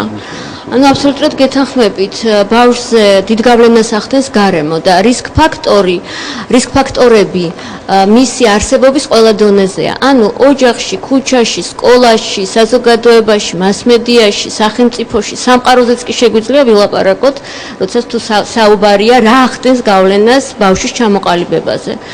და რაც შეეხება ოჯახებს, ოჯახურ მდგომარეობას, ეს ისევ და ისევ აი კვლევის შედეგებს მოვიყვან და ვიტყვი, რომ ერთ-ერთი მნიშვნელოვანი რისკ ფაქტორი გამოიკვეთა ოჯახები, სადაც არიან ყოფილი პატიმრები, ან ოჯახის რომელიღაცა წევრი უკვე აქვს ეს ისტორია ციხეში ყოფნის და რომელიც უმუშევარია. აი ეს არის განსაკუთრებულად, ასე ვთქვათ, თვალსაჩინო. და ისე რა თქმა უნდა, მე ორგანიზაცია, რომელსაც წარმოვადგენ, ოჯახში ძალადობის თემაზე მუშაობს და ჩემთვის ეს ყველაზე ისეთი ახლობელი და მტკივნეული საკითხია და როდესაც ბავშვი ხედავს ძალადობრივ ურთიერთობებს ოჯახში, ის თავისთავად და სამწუხაროდ ამ ქცევის შაბლონს სწორედ აი ამ გარემოში სწავლობს და მერე ამითი გადის, ასე ვთქვათ, ქუჩაში, სკოლაში და საზოგადოებაში. და ამიტომ მინდა ასევე ხაზი გაუსვა იმას, რომ აი საზოგადოების როლს და მნიშვნელობას მთელ იმ პროცესებში, რომელიც ახლა ხდება, იმიტომ რომ ნამდვილად განრიდების და მედიაციის პროგრამა ეს არის სახელმწიფო ინიციატივა და ძალიან მნიშვნელოვანია, როგორ ასე ვთქვათ, მიიღებს მას საზოგადოება, იმიტომ რომ მე გახლავართ ერთ-ერთი მედიატორი ამ პროგრამაში და ხვდები, რომ სამწუხაროდ საზოგადოება ყოველთვის ერთმნიშვნელოვნად არ ეკიდება, ასე ვთქვათ, ბავშვების და მოზარდების ფაქტიურად ამ ძალიან მძიმე პრობლემას. ქალბატონ ნატო, ამაზე გადაცემის მეორე ნაწილში ცალკე ვისაუბრებთ განრიდების პროგრამაზე, მანამდე გაეროს ფონდის წარმომადგენლებს მინდა ვკითხო, თანმიმდევრობით პრინციპში, თქვენ რამდენად ხართ ჩართული იმ ცვლილებებში, რაც ხდება? ჩვენ საქართველოს მთავრობასთან თანამშრომლობა დავიწყეთ დაახლოებით 4 წლის წინ, მას შემდეგ რაც ბავშვის უფლებათა კომიტეტმა მოგვიწოდა, რომ დაგვეწყო არასრულწლოვანთა მართლმსაჯულების სისტემის რეფორმა. მას შემდეგ აქტიურად ავართ ჩართული, როგორც ვთქვათ, სტრატეგიის მომზადების დონეზე, ასევე იმპლემენტაციის დონეზეც. ჩვენ სტრატეგიას გააჩნია რამოდენიმე მიმართულება და ამის შესახებ აქ ვისაუბრეთ. ჩვენ ვართ აბსოლუტურად ყველა მიმართულებით ჩართული. განსაკუთრებით აღსანიშნავია, ალბათ აქ ბევრ საკითხზე უკვე ყურადღება გამახვილებული იყო და მე აღნიშნავ ერთ-ერთ ძალიან მნიშვნელოვან ფაქტორს, რომელიც არის პროფესიონალთა გადამზადება, რომელიც აუცილებელია კარგი არასრულწლოვანთა მართლმსაჯულების სისტემის არსებობისათვის. ეს ჩვენი ერთ-ერთი მიმართულებაა. და დღესდღეობით მიმდინარეობს აქტიური მუშაობა საქართველოში არსებულ სასწავლო ცენტრებთან, რომ მოხდეს სპეციალური მოდულის შემუშავება, რომელიც შემდეგ დაინერგება ამ სასწავლო დაწესებულებებში, რათა მოხდეს სისტემატური გადამზადება არასრულწლოვანებთან მომუშავე პროფესიონალებისა. აქ საუბარია პროკურორებზე, საუბარია ადვოკატებზე, საუბარია მოსამართლეებზე, ბატონმა ანდრომ უკვე ისაუბრა სოციალურ მუშაკებზე, რომლებიც ჩართულები არიან განრიდების პროგრამაში. მაგრამ აქ როდესაც ვლაპარაკობთ პროფესიონალთა გადამზადებაზე, ჩვენ უფრო გლობალურად, ამ შემთხვევაში გლობალურად ვგულისხმობთ ყველა გადამზადება გასაგებია. კიდევ რა ასე ვთქვათ რეკომენდაციები ან რჩევები არსებობს ამ მიმართულებით? როდესაც ჩვენ საუბრობთ მიკროფონში თუ შეიძლება. როდესაც ჩვენ საუბრობთ არასრულწლოვანთა მართლმსაჯულების სფეროში ჩართულ ბავშვებზე, ანუ ბავშვებზე, რომელთაც აქვთ კანონთან კონფლიქტი, უპირველეს ყოვლისა უნდა ვახსენოთ ბავშვის უფლებათა კონვენცია. ეს არის ერთ-ერთი მნიშვნელოვანი დოკუმენტი, რომელიც აწესებს იმ ნორმებსა და სტანდარტებს, რომელიც ყველამ უნდა გაითვალისწინოს, რომელიც ამ სფეროში მუშაობს. და ასევე არსებობს სხვა გაერო სტანდარტები, რომელიც ეხება ბავშვებს, რომლებიც არიან თავისუფლების აღკვეთის ადგილებში, ბავშვებს, რომლებიც არიან რაიმე სახით ჩართული მართლმსაჯულების სისტემაში. და უპირველესი აქ უკვე აღნიშნა არის ის, რომ ბავშვი მაქსიმალურად უნდა განვარიდოთ საჯელახზიგი თავისუფლების აღკვეთის ადგილებს. ესე იგი, უპირატესობა უნდა მიენიჭოს იმას, რომ ბავშვის არ აღეკვეთოს თავისუფლება, არამედ მის მიმართ უნდა იყოს გამოყენებული ალტერნატიული ზომები, რომელიც არ გულისხმობს საპატიმრო სასჯელს და მოხდეს ამ ბავშვის რეაბილიტაცია და მისი საზოგადოებაში ინტეგრაცია. და მეორე მნიშვნელოვანი კომპონენტი ეს არის უკვე ბავშვი, როდესაც ხდება თავისუფლების აღკვეთის ადგილებში, იქ დაცული იყოს ამ ბავშვის უფლებები და რას ითვალისწინებს სტანდარტები ამ ბავშვებთან მიმართულებით. უპირველეს ყოვლისა, აუცილებელია ბავშვებს ჰქონდეთ თავისუფლების აღკვეთის ადგილებში განვითარებისა და განათლების საშუალება, ბავშვებს ჰქონდეთ უფლება მიიღონ სამართლიანი სასამართლო, იყვნენ ინფორმირებული თვითონ იმ პროცესებზე, რომლებშიც ისინი არიან ჩართული, ჰქონდეთ კონტაქტი მშობლებთან, ესეც ძალიან მნიშვნელოვანი ფაქტორია, ყავდეთ ადვოკატი, რომელიც დაიცავს მათ უფლებებს. და რაც მთავარია, თვითონ ბავშვები, როგორც მოგახსენეთ, იყვნენ ინფორმირებული იმ პროცესებზე, გამომდინარე მათი ასაკიდან, რასაკვირველია, მათ უნდა განემარტოთ და აეხსნათ თუ რას გულისხმობს მათი უფლებები და რა უნდა იცოდნენ მათ, როდესაც ჩაერთვებიან ამ სისტემაში. და გარდა ამისა, ერთ-ერთი მნიშვნელოვანი ფაქტორი, რომელსაც ხაზი უნდა გაუსვათ, არის ის, რომ დაცული იყოს ამ ბავშვების ვინაობა და კონფიდენციალობა საქმის წარმოების ყველა ეტაპზე. ეს არის ძალიან მნიშვნელოვანი უფლება ბავშვებისა და ჩვენ დღეს ტელევიზიაში ვიმყოფებით. იცით, მისასალმებელი არის ის ფაქტი, რომ ტელევიზიებმა უკვე დაიწყეს ბოლო დროის განმავლობაში ბავშვის სახის გადაფარვა იმ ბავშვებისა, რომლებიც ჩართული არიან საჯრახსრულების სისტემაში. და აუცილებელია, რომ ყველა სახის იდენტიფიკაცია ამ ბავშვებისა იყოს დაცული და მათი ვინაობა არ იყოს გამჟღავნებული, რამდენადაც შესაძლებელია ვთქვათ რაიმე ტიპის ინფორმაციის გაჟონვა ამ ბავშვის შესახებ შემდგომში საფრთხე შეუქმნას ან დააბრკოლოს მისი შემდგომი ინტეგრაცია საზოგადოებაში. ამდენად აუცილებელია ამ ბავშვის კონფიდენციალობის დაცვა. გასაგებია, ბატონ ტატოს მინდა ვკითხო, რა ვითარება მართლმსაჯულების სისტემაში და რამდენად არის უკვე იქ დაცული ბავშვების უფლებები არასრულწლოვანებს. მოგესალმებით. კლიენტ თავი ამოცანა ჩვენი სისტემისთვის არის ის, რომ როდესაც პირი მოხდება ინტენსიურ სისტემაში, ისე დაუგეგმოთ იქ ყოფნის პერიოდი, რომ მოამზადოთ საზოგადოებაში ინტეგრაციისათვის, რომ დაუბრუნდეს საზოგადოებას სრულყოფილ წევრებად. როგორ უნდა გავაკეთოთ ეს? პირველ რიგში, როდესაც პირი შემოდის დაწესებულებაში, სოციალური მუშაკები, ფსიქოლოგები, რომლებსაც სპეციალური გადამზადება აქვს მიღებული ბავშვთან ურთიერთობის კუთხით, სწავლობენ იმ რისკებს, რა რისკ ფაქტორით შესაძლებელია ყოფილიყო დანაშაულის გამოწვევის მიზეზი. ამის მიზნით იყენებენ სპეციალურ ინსტრუმენტებს, რაღაც კითხავების მეშვეობით და ირკვევენ მაგალითად ოჯახური გარემო როგორი ქონდა, რა განათლება აქვს მიღებული, რა სოციალურ გარემოში გაიზარდა და ასე შემდეგ. იმიტომ რომ თითოეული ეს ფაქტორი შეიძლება იყოს იგივე მაგალითად ოჯახური ძალადობა იქნება თუ სოციალურ გარემოში ან მატერიალური სიდუხჭე, რომელიც მას ჰქონდა, შეიძლება იყოს დანაშაულის გამოწვევის მიზეზი. ან იგივე ქცევითი პრობლემები. შემდგომში ამის იდენტიფიცირების შემდეგ უკვე ეს სოციუმშაკები, ფსიქოლოგები ადგენენ ამ პირის მიმართ საჯელოს მოხდეს ინდივიდუალურ გეგმას, რომელიც არის მიმართული იმ რისკების დაწევაზე, რა რისკებიც იდენტიფიცირებას მოახდინეს ამ შეფასების შედეგად. ამ მიზნით მე ხდება ჩართვა დაუშვათ თუ არა აქვს განათლება მიღებული დაუშვათ მოტივირება რომ ჩაერთოს საგანმანათლებლო პროცესში, თუ აქვს ქცევით პრობლემები, გადამისაბართება ხდება ფსიქოლოგთან და ჯგუფური მუშაობა თუ ინდივიდუალური როგორი საჭიროებაც იქნება და ამ გეგმას მიყვებიან თანმიმდევრულად. და მე შემდგომში არის ყველაზე მნიშვნელოვანი პროცესი, უკვე როდესაც გათავისუფლების ნიშნულთან მიდის, უკვე პრობაციის ეროვნულ სააგენტოსთან ერთად ხდება გაერთიანებული სიტუაციის შესწავლა, მაგალითად სად ბრუნდება, აქვს თუ არა საცხოვრებელი ადგილი, აქვს თუ არა განათლების გაგრძელების შესაძლებლობა, თუ არა აქვს, პრობაციის სააგენტო ვალდებულია იმუშაოს გარეთ, რომ ნიადაგი მოუმზადოს. იგივე ოჯახურ გარემოში, რა სოციალურ გარემოში ბრუნდება, თუ მაგალითად სოციალურ გარემოში რაღაც გამომწვევი იყო, მეტნაკლებად დანაშაულის გამოწვევის მიზეზის შესაძლებელია პირობად განისაზღვროს, რომ სხვა მიმართულებით არ იცხოვროს იქ მაგალითად და ასე შემდეგ. და ამ ეს ორივე სამსახურის პენტენციალური სისტემა თვითონ პრობაცია იწყებს ამ გათავისუფლების მომზადებას და ნიადაგის მომზადებას საზოგადოებაში და შემდეგ ხდება უკვე გადასვლა პრობაციის ეროვნულ სააგენტოში და იქაც ამ პროცესის მიყოლა სრულ კონტროლის მოხსნამდე, ასე ვთქვათ. რაც ეს ყველაფერი, ეს პროცესია ძალიან მნიშვნელოვანი, რომ მოვახდინოთ ამ პირის ეფექტურად დაბრუნება საზოგადოებაში და ზოგადად ეს პროცესი უწყობს ხელს, რომ არც ერთი წუთი არ შეჩერდეს პირის ფიზიკური და გონებრივი განვითარება, რაც ძალიან მნიშვნელოვანია. გასაგებია, სანამ რეკლამაზე გავახთ, ალბათ რენატას მინდა ვკითხოთ, ის მიმართულება, რაც აღებულია და როგორც ხორციელდება ცვლილებები ახლა ამ ეტაპზე, თქვენი აზრით, რამდენად იქნება შედეგის მომტანი? მე ვფიქრობ, რომ პირველ რიგში თუ ჩვენ შევეჩვევით იმ ფაქტს, რომ ბეღურა ზარბაზანი არ უნდა ვესრულოთ, აი ამას თუ აღვიქვა ჯერ უნდა ეფექტს ძალიან სწრაფად ვიხილავთ. თუ პიროვნება ყავს ადამიანი, ბავშვი, რომელმაც მობილური ტელეფონი მოიპარა, აი ვიტყოდი, რომ ეს არ არის საფრთხე საზოგადოების მიმართ, მაგრამ არის რაღაც გამაღიზიანებელი ფაქტორი, რომელსაც რეაგირება ჭირდება.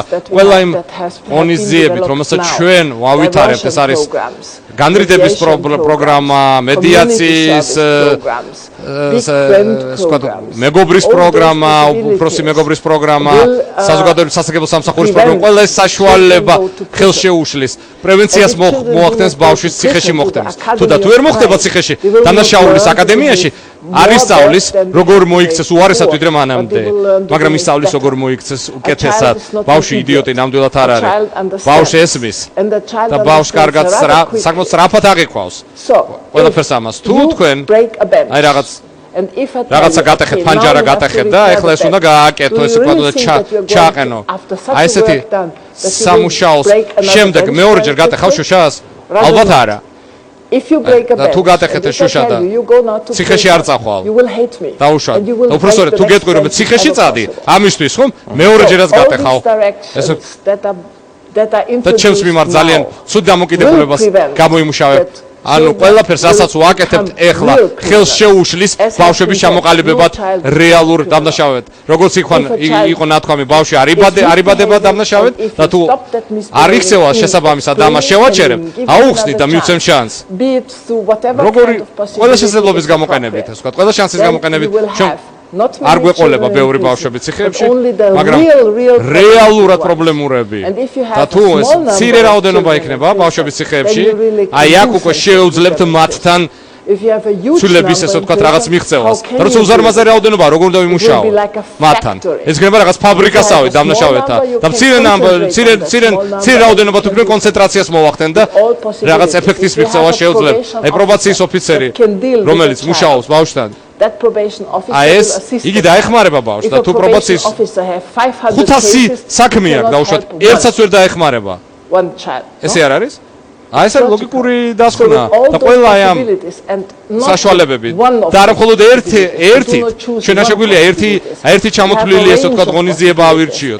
ჩვენ გვაქვს მთელი სპექტრი და უნდა გამოვიყენოთ ისინი შესაბამისად აი ამ შემთხვევაში საქართველოს მიმართულება და სხვა ევროპული ქვეყნების მიმართულება იქნება იმისკენ მიმართული, რომ დავეხმაროთ, აღვადგინოთ, გამკურნოთ დავეხმაროთ და ასევე კომპენსაცია მოვახდინოთ ზარალის ამ სხერბლის არ უნდა დაგვავიწყდეს. თუ გვინდა ვიცხოვროთ მშვიდობიან საზოგადოებაში და რაღაცა მოხდა და რაღაცა ჩვენ უნდა შევარიგოთ დამნაშავე და სხერბლი და ჩვენ გვექნება საშუალება მათ შერიგების, როცა გვაქვს ამის საშუალება სიმშვიდე დაისადგურებს საზოგადოებაში, იმიტომ რომ აი ამ ორმა ერთად უნდა იცხოვროს ფაქტორი საზოგადოებაში და მაშინ შეძლებენ მშვიდობიან გარემოში ცხოვრება თუ პრობლემა მოგვარდება და თქვენ შეძლებთ პრობლემის მოგვარებას მხოლოდ თუ გამოიყენებთ ყველა ჩამოთვლილ მექანიზმს და თუ ყველა დაინტერესებული მხარეები დაწყებული პოლიციიდან პროკურორი, მოსამართლე, სამოქალაქო საზოგადოება, პრობაციის თანამშრომლები, ციხის ადმინისტრაცია, თუ მათ ექნებათ ერთი ამოცანა იმისთვის რომ ბავშვი დაუბრუნდეს საზოგადოებას და არა რომ გამყარდეს მათი ცუდი ქცევა, ეს იქნებოდა ძალიან ეფექტური. გასაგებია, აი განრიდების პროგრამაზე უფრო დეტალურად ვისაუბრებთ რეკლამის შემდეგ, რამდენიმე წუთით შევისვენებთ და დავბრუნდებით პირდაპირ ეთერში.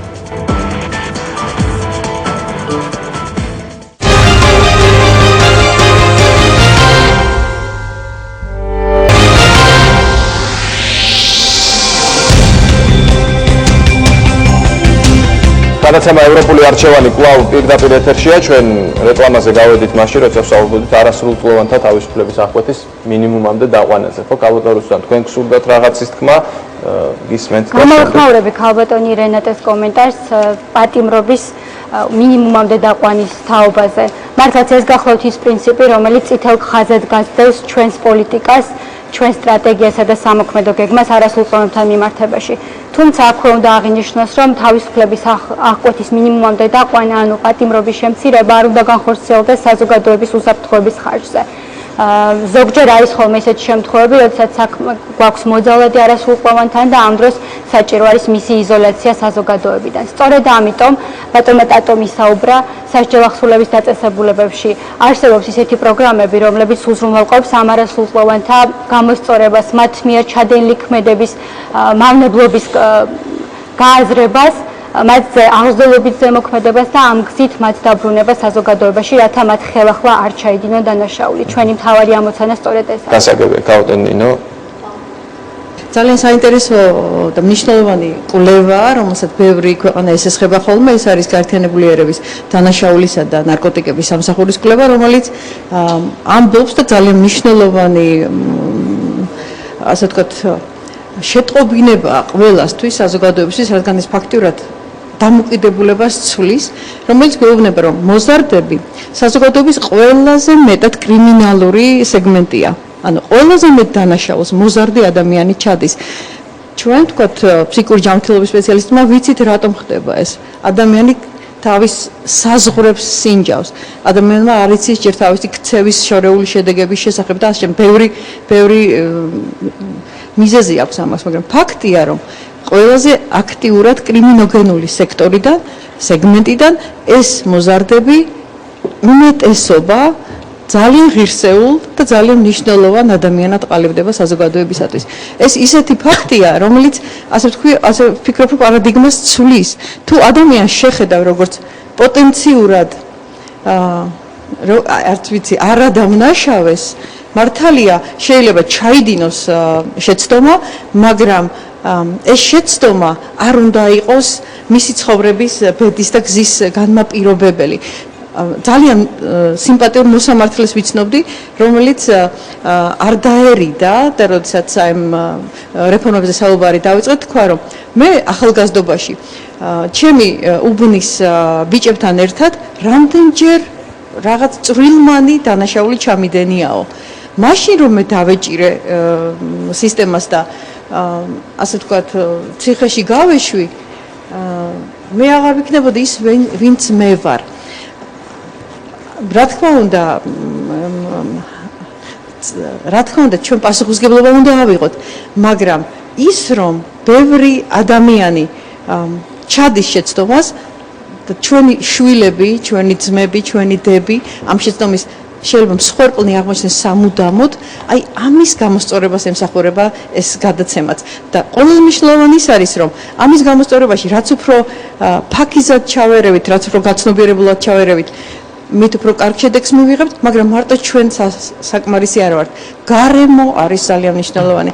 ოჯახი, რაც ჩვენი კულტურისთვის უაღრესად მნიშვნელოვანია, მაგრამ სხვა კულტურებისთვისაც და ალბათ იქნებ ვისაუბროთ, რადგან ოჯახური ფაქტორები ჩანს, რომ ძალიან მნიშვნელოვანია ბავშვების დანაშაულებრივი ქმედების აღმოცენებაში და ზოგადად საზოგადოება. რამდენად სწორად ცხოვრობთ, რამდენად სამართლიანია საზოგადოება, რამდენად უფლებები პატივცემულია. გასაგებია, მოდით გადავიდეთ უკვე კონკრეტულად განრიდების პროგრამაზე. ჩვენ გარკვეულწილად შევეხეთ ამას, ბატონ გიორგი, მაგრამ უფრო დეტალურად ავუხსნათ ჩვენს მოქალაქეებს, რას გულისხმობს ეს პროგრამა. განრიდების და მედიაციის პროგრამა, რომელიც დაიწყო იუსტიციის სამინისტროს ინიციატივით, ეს არის ფაქტობრივად პროგრამა, რომელიც სწორედ იმ ძირითად მიმართულებას ემსახურება. ანუ განვარიდოთ ადამიანი საპატიმრო დაწესებულებაში მოთავსებას არასრულწლოვანი ამ შემთხვევაში და რაც ყველაზე მნიშვნელოვანია, ეს არ გავაკეთოთ, ასე ვთქვათ, ავტომატურ რეჟიმში, ანუ არა ყველა ნაკლებად ძიმე დანაშაულზე კი არ გავავრცელოთ არასრულწლოვანების შემთხვევაში, არამედ სწორად შევაფასოთ ის მდგომარეობა, თუ რა მდგომარეობაშია არასრულწლოვანი, რამდენად იმსახურებს, რომ მიიღოს მონაწილეობა ამ განრიდების პროექტში, რაც ყველაზე მთავარია, ეს პროექტი ითვალისწინებს, რომ უნდა შევაფასოთ დაზარალებული მხარის ინტერესები ამ ასე ვთქვათ ჩადენილ ქმედებასთან დაკავშირებით. აქვე მუშაობს მედიაციის ინსტიტუტი, რომელიც ახვედრებს ერთმანეთთან როგორც პროკურორს, ასევე ბრალდებულს და დაზარალებულ მხარეს.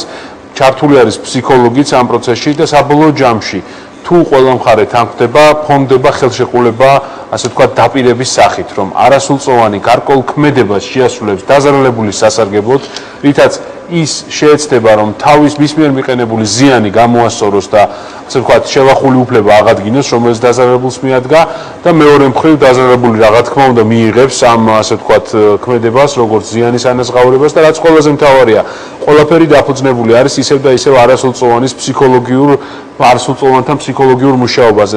ჩვენთვის ყველაზე მნიშვნელოვანია, რომ არასრულწლოვანი ითვალისწინებდეს და ის იგზეგანებდეს, ასე ვთქვათ, მის მიერ ჩადებული ქმედების მნიშვნელობას. ანუ საერთო ჯამში სწორედ ამაზეა ეს ყველაფერი დაფუძნებული და თუ ყველა მხარე თანხდება ბრალდებულს, ასე ვთქვათ, არასრულწლოვანს უпроსწორად ეძლევა კიდევ ერთი შანსი, რომ გამოსწორდეს და ყოველგვარი სისხლის სამართლებრივი პასუხისმგებლობის გარეშე გამოასწოროს მის მიერ ჩადენილი ქმედებით გამოწვეული ზიანი და რაც მთავარია, მას ეძლევა შანსი, რომ გახდეს საზოგადოების სრულუფლებიანი წევრი და ყოველგვარი ნასამართლეობის გარეშე გააგრძელოს თანხმობა საზოგადოებაში. საბუთებში არავითარი ინფორმაცია არ აისახება ამასთან დაკავშირებით. მაგრამ ძალიან მნიშვნელოვანია, რომ იმ კონკრეტული ვადის მოქმედების პერიოდში, როცა ამ არასრულწლოვანმა ქმედება უნდა შეასრულოს დაზარალებული სასარგებლოდ, დაკვირვების ქვეშ არის არასრულწლოვანი და თუ მოხდება მისი მხრიდან, ასე ვთქვათ, პირობის დარღვევა, ან ასე ვთქვათ, სხვა ქმედების ჩადენა, მართლსაწინააღმდეგო ქმედების ჩადენა, ასეთ შემთხვევაში განახლდება სისხლის სამართლის საქმე ამ არასრულწლოვანთა მიმართებაში. გასაგები ბატონო ანდრო, თქვენც მინდა კითხოთ ამ პროცესზე, როგორ ხდება ეს ყველაფერი, ვინ შეიძლება დაექვემდებაროს ამ პროგრამას, ვინ ვერ ისარგებლებს ამ პროგრამას? ძალიან კარგი შეკითხვა. პირველ რიგში, როგორც უკვე ითქვა, პროგრამა დაიწყეთ საპილოტო ქალაქებში, ეს არის თბილისი, რუსთავი, ქუთაისი და ბათუმი. 2011 კალენდარულ წელს ემატება გორი და სამტრედია, თუმცა ჩვენ არ მოვახდენთ დისკრიმინაციას ბავშვებს შორის და განრიდების პროგრამა გავრცელდება ქვეყნის მთელ ტერიტორიაზე, რომელსაც მიებმევა საზოგადოების სასარგებლო საქმიანობის კომპონენტი. განრიდებენ არასრულწლოვანებს, რომელმაც ჩაიდგენეს ნაკლებად მძიმე დანაშაული პირველად, რომლებიც აღიარებენ დანაშაულის ჩადენას, ისინი არ მზად არიან და მათი ოჯახები არიან, რომ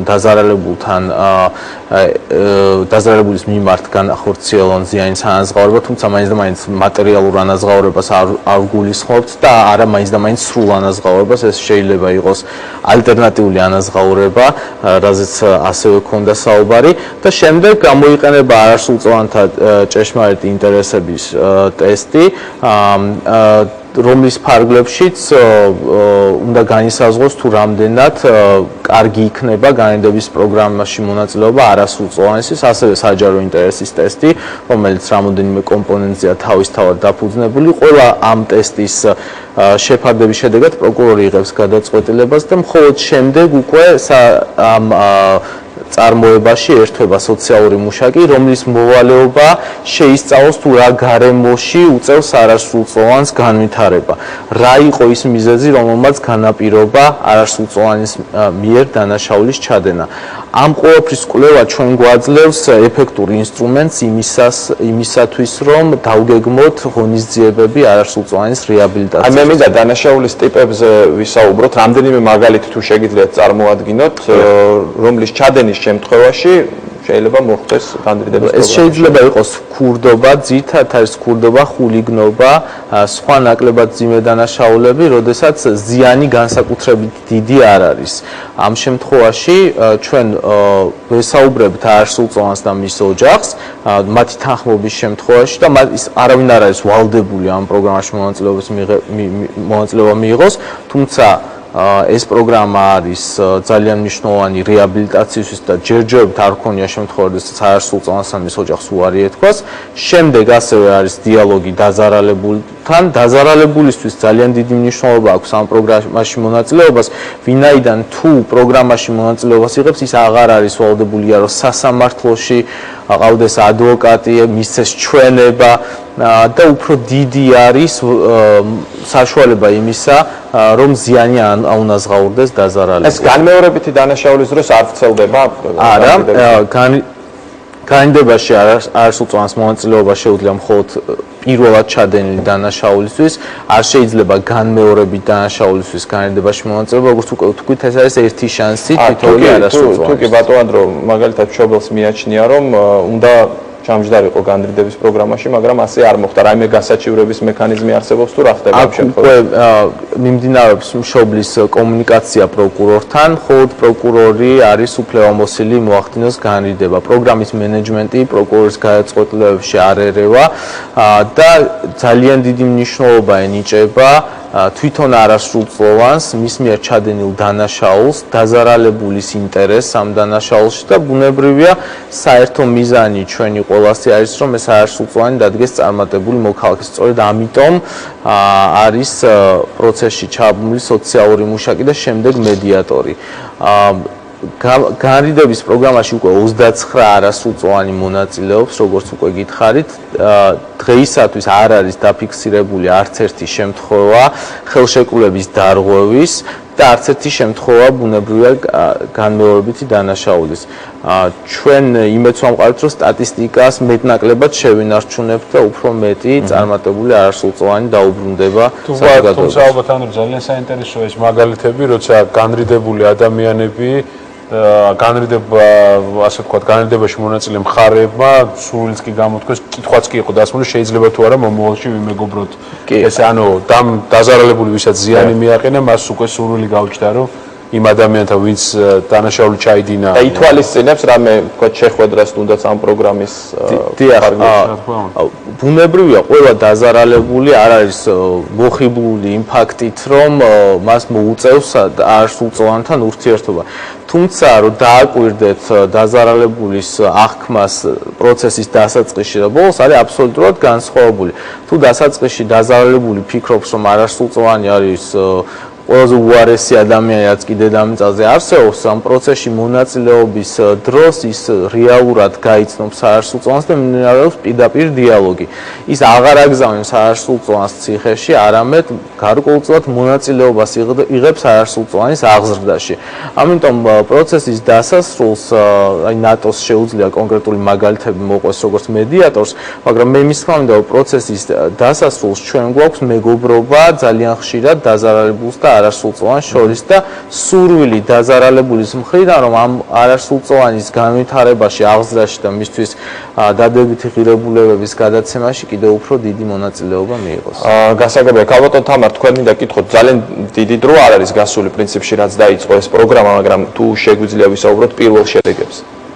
კონკრეტულად შედეგებზე სასაუბროდ ალბათ ჯობია ისე იუსტიციის სამინისტროს წარმომადგენლებს მიმართოთ, მაგრამ როგორც შეფასება გექნებათ ამ ყველაფრის იუსტიციის სამინისტროს წარმომადგენლებმა კარგა ხანს ისაუბრეთ. უფრო კონკრეტულად მათ შეუძლიათ პასუხი გააქცენ, თუმცა ჩვენი ინფორმაციით და ჩვენი დაკვირვებით პროგრამა წარმატებულად მიმდინარეობს, როგორც აღინიშნა, სულ ახალი დაწყებულია და ძალიან დიდი იმედი გვაქვს, რომ ასეთივე წარმატებით გაგრძელდება, იმიტომ რომ ჯერჯერობით არც ერთი შემთხვევა არ არის, როგორც აღნიშნა ბატონმა ანდრომ, როცა აი ამ შეთანხმებას რამე საფრთხე დაიმუქრა, ეს შეთანხმება არ დარღვეულა, რასაც ძალიან მივესალმებით და იმედი გვაქვს, რომ მისი გამოყენება კიდევ უფრო და უფრო ხშირ შემთხვევებზე გავრცელდება, რაც გამოიწვევს იმას, რომ ნაკლები არასრულწლოვანი, როგორც გითხარით, მოხდება აი ამ სისხლის სამართლის სისტემაში, რომელიც, რა თქმა უნდა, არ არის, სადაც არ არის სასურველი არასრულწლოვანთა, ანუ ბავშვების მოხვედრა.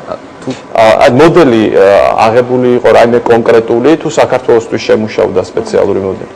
დიახ, ამაზე კონკრეტულ პასუხს გაგცემთ. ჩვენ ძალიან კარგად ვიფიქრეთ, სანამ კონკრეტულ მოდელამდე მივედით, შევისწავლეთ რამოდენიმე ქვეყნის გამოცდილება, მათ შორის ავსტრიის, ახალი ზელანდიის, კანადის, ამერიკის შეერთებული შტატების რამდენიმე შტატის ჩვენთვის მნიშვნელობა ქონდა იმას, რომ დაზარალებული ჩაგვერთო ამ პროცესში, ასევე ინდივიდუალური ყურადღება გაგვეწია თითოეული არასრულწლოვანისთვის. რაც უკვე ჩვენმა ექსპერტებმა ბრძანეს, ძალიან მნიშვნელოვანია სწორედ ამ ასაკში ინტერვენცია და კვლევები მოწმობენ იმას, რომ თუ განრიდების პროგრამა და მსგავსი პროგრამები მოქმედებს სწორედ ამ ასაკის ახალგაზრდებზე, შემდეგ, როდესაც არასრულწლოვანი 21 წლის ასაკს მიაღწევს, შემდეგ უკვე ნაკლებია რისკი იმისა, რომ მან დელინკვენტური კანონსაწინააღმდეგო ქმედება ჩაიდინოს. ჩვენ არ მოგვიხდენია კალკირება რომელიმე ქვეყნის მოდელის, შევარჩიეთ რამდენიმე მოდელი, რომლის ნაზავსად წარმოადგენს ჩვენი პროგრამა. აქ არის ძალიან დიდი როლი პროკურორის, სოციალური მუშაკის, მედიატორის, ასევე დაზარალებულის, თვითონ არასრულწლოვანის სურვილზე და მზაობაზე არის ძალიან ბევრი დამოკიდებული. შედეგმა ჩემი აზრით გამართლა, თუმცა რეციდივის შეფასებას წელიწადნახევრიდან 2 წლამდე კიდევ დრო ჭირდება. ქალბატონ რენატას მინდა ვკითხო, ქალბატონ რენატა მინდა ისაუბროთ იმის შესახებ, რამდენად როგორ ამცირებს დანაშაულის დონეს. სხვა ქვეყნების მაგალითზე მინდა ვკითხოთ მსგავსი პროგრამა. In every country that uses alternatives for in the field of juvenile justice, მეთოდების გამოყენება,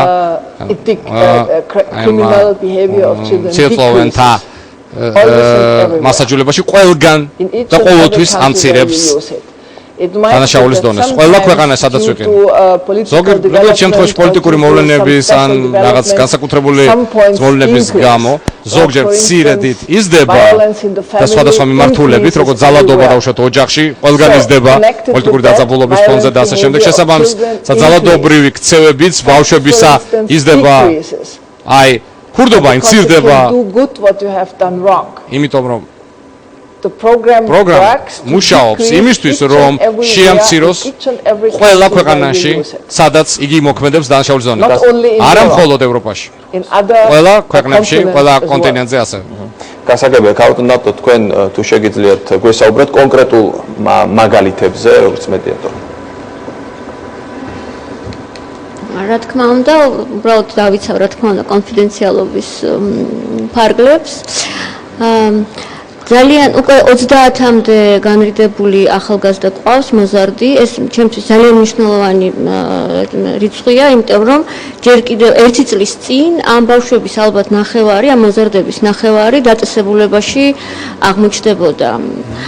და დღეს საშუალება გვაქვს, რომ ესე განგვერიდებინა სასამართლო სისტემისგან. შემთხვევები არის სხვადასხვანაირი, ან რომ ცოტაოდენი უკვე ილაპარაკა რა ტიპის დანაშაულზე არის.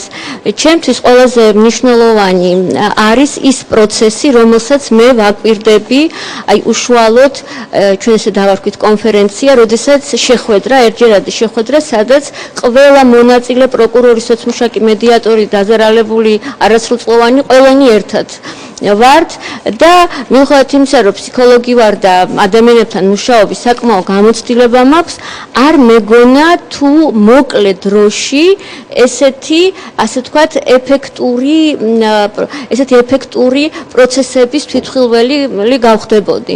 იმიტომ რომ ჩვენ გქონდა შემთხვევა, როდესაც დაზარალებული მხარე ძალიან აგრესიულად იყო განწყობილი არასრულწლოვანის მიმართ და აი არ ვიცი, ერთ შეხვედრაში რადიკალურად შეიცვალა მისი დამოკიდებულება ამ მოზარდის მიმართ. ამაში პირველ რიგში გვეხმარება თვითონ იცით ამ განრიდების და მედიაციის პროგრამაზე ბევრი ვთქვით, მაგრამ მე დავამატებ მაინც, რომ ეს არის ახალი ხედვა. სრულიად ახალი ხედვა, ახალი ფილოსოფია. ეს არის ის, რომ ჩვენ აქცენტი გადავიტანეთ დასჯიდან ზრუნვაზე.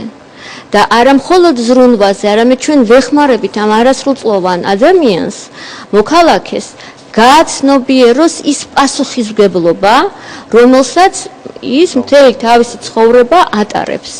და ეს ზოგადად მე ვთვლი, რომ ჩვენ საზოგადოებისთვის დეფიციტურია, აი ეს პასუხისმგებლობის გაცნობიერება. მოზარდს ბავშვს 14-დან 18 წლამდე ძალიან მნიშვნელოვან შეკითხვაზე უწევს პასუხის გაცემა. ვინ ვარ მე?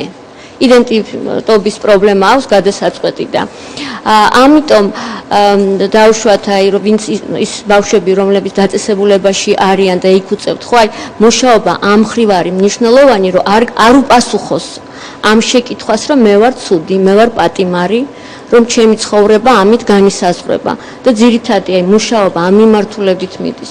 ასევე იგივე შემიძლია ვთქვა განრიდების და მედიაციის პროგრამაში ჩართულ მოზარდებზე. ისინი ხედავენ რომ ჩვენ როგორც საზოგადოების წარმომადგენლები, როგორც სახელმწიფოს წარმომადგენლები, ჩვენ მათი გვჯერა, ეს ძალიან მნიშვნელოვანია. იმიტომ რომ სამწუხაროა, მაგრამ არაერთხელ ყოფილ ვარ მომსწრე, ფეხი რო წაუწდება, უკვე ძალიან ბევრი იქვე ქვას ეძებს.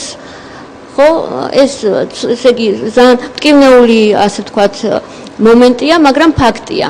ამას ვაფიქსირებ ცხოვრებაში და ამ ბავშვებს ეს ბავშვები ხედავენ რომ ჩვენ მათზე ვზრუნავთ რომ კაფიოთ არის გამიჯნული ის რომ მათი ქცევა შეიძლება იყოს მიუღებელი საზოგადოებისთვის, კანონისთვის, სახელმწიფოსთვის, ოჯახისთვის, მშობლისთვის, მაგრამ მისი პიროვნული მნიშვნელობა ესე იგი ერთმნიშვნელოვნად მისაღებია ჩვენთვის ადამიანი. ანუ ადამიანი როგორც ფასეულობა. გასაგებია. კაპიტან მაია, ძალიან მნიშვნელოვანია ვთქვათ სრუნვა, მაგრამ ასევე მნიშვნელოვანია ალბათ პრევენციაც, ხო? ამ ხრივ რა ვითარება გვაქვს საქართველოში და რა კეთდება იმისთვის, რომ არ მივიდეს აქამდე მოზარდი. რასაკვირველია დანაშაულის პრევენცია ერთ-ერთი ძირითადი მიმართულებაა, მაგრამ მე მინდა ორიოდე სიტყვით მაინც დაუბრუნდე, ასე ვთქვათ, იმ ბავშვებს, რომლებიც დღეს არიან ამ საჯელახსრულების სისტემაში მოხვედრილი, გარეს ბავშვთა ფონდი მთლიანად უჭერს მხარს ამ რეფორმის განხორციელებას ევროკავშირთან ერთად და ჩვენ თანამშრომლობთ საქართველოს მთავრობასთან, როგორც იუსტიციის სამინისტროსთან, ასევე საჯელახსრულების პრობაციისა და იურიდიული დახმარების სამინისტროსთან, ყველა მიმართულებით. ეს არის პრობაცია, ეს არის სწორედ საჯელახსრულების სფერო და ჩვენ თქვა ხშირად დავდივართ აი ამ დაწესებულებებში და არ შემიძლია არ გითხრათ თუ როგორ შეიცვალა თვითონ ამ ბავშვების თვითონ ეს ბავშვები როგორ შეიცვალნენ რომელიც მაგალითად არიან მოხვედრილები აი ამ სააღმზრდელო ეგრეთ წოდებულ დაწესებულებებში მათ უკვე აქვთ კონკრეტული გეგმები ისინი საუბრობენ იმაზე რომ თქვა ცურთ რაღაცა კონკრეტული პროფესიის შესწავლა სწავლის გაგრძელება ეს არის ძალიან მნიშვნელოვანი ახლა ისწავლება თქვენ მოგეხსენებათ ამ რეფორმის ფარგლებში მოხერხდა ის რომ ამ ბავშვებს აქვთ საშუალება მიიღონ იქ პროფესიული განათლება იქ ისწავლება სხვადასხვა კურსები, არის ჭრააკერვის კურსები, არის ანიმაციის კურსები, ვიდეო მონტაჟის კურსები და მე ნახე მაქვს თვითონ ის კლიპები, თქვათ, რომლებიც ამ ბავშვებმა დაამზადეს არაჩვეულებრივი ანიმაციები და არაჩვეულებრივი კლიპები. ასევე გაუმჯობესდა განათლების მიღების შესაძლებლობა და ეს ბავშვები ჩვეულებრივ საჯარო სკოლაში სწავლიან და ჩვეულებრივი მასწავლებლები ასწავლიან ამ ბავშვებს. და მათ აქვთ კონკრეტული გეგმები, ბევრი მათგანი აბარებს გამოცდებსაც უმაღლეს სასწავლებელში, რათა გააგრძელოს შემდგომ თავიანთი ცხოვრება და ეს არის ძალიან მნიშვნელოვანი ფაქტორი. დიდი მადლობა თუ გსურთ ჩვენი დრო ამოიწურა თუ გსურთ მე მინდოდა დამემატებინა მიკროფონი და შემდეგ თქვენ არ არის პრობლემა თავიდან და შემდეგ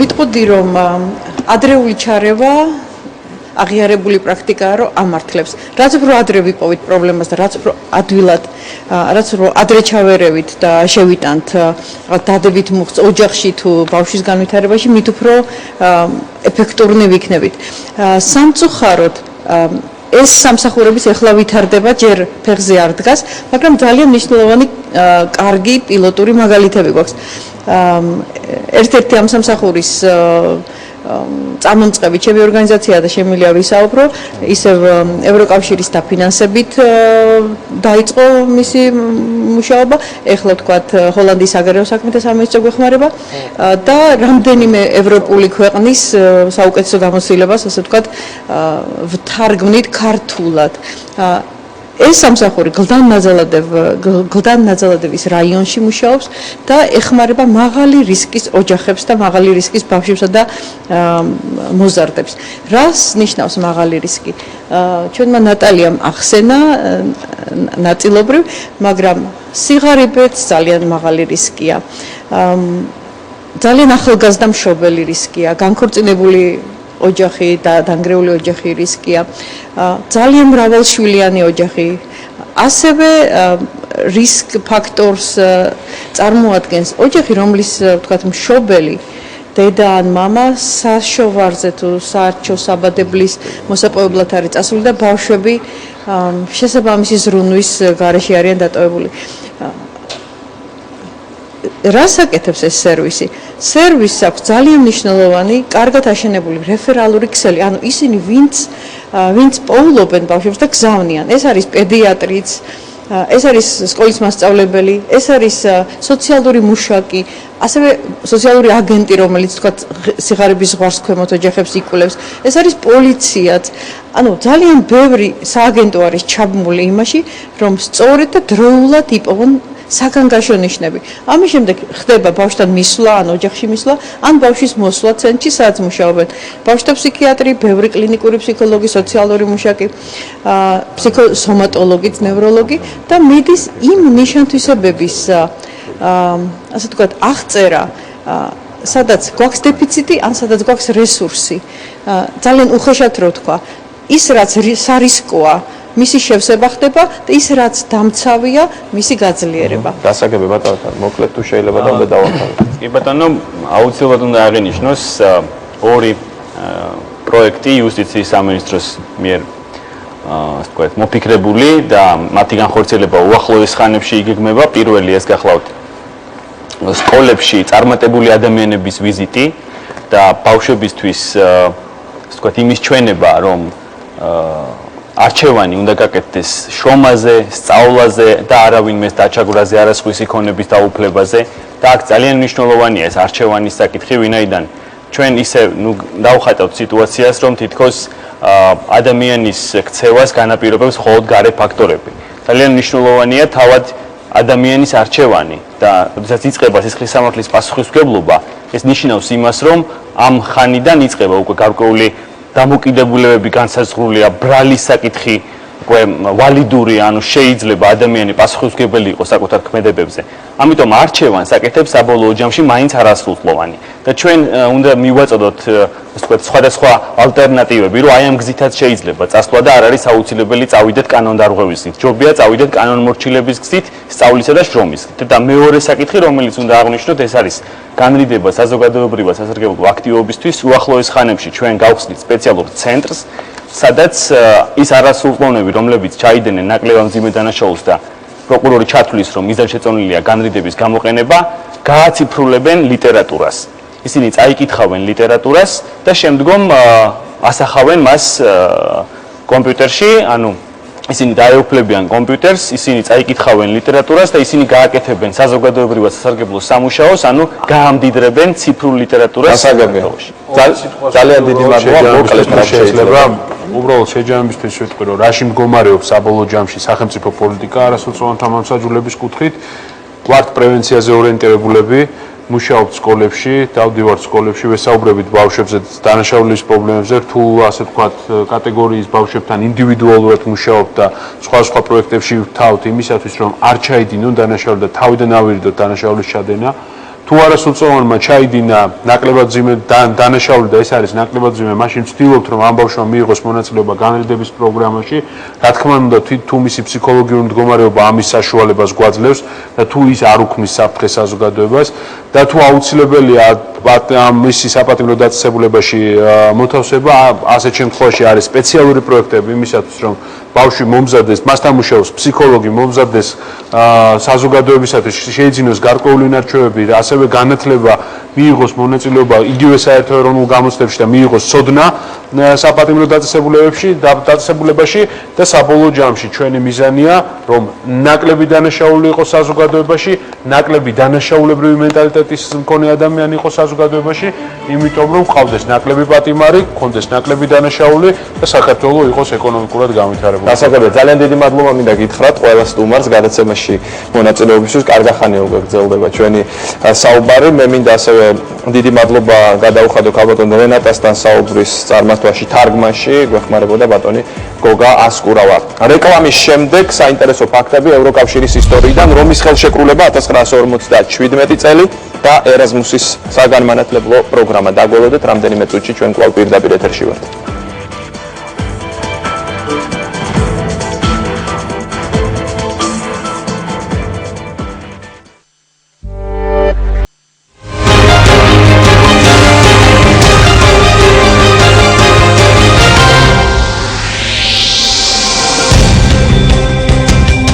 გადაცემა ევროპული არჩევანი კვლავ პირდაპირ ეთერშია და ახლა წარმოგიდგენთ საინტერესო ფაქტებს ევროკავშირის ისტორიიდან.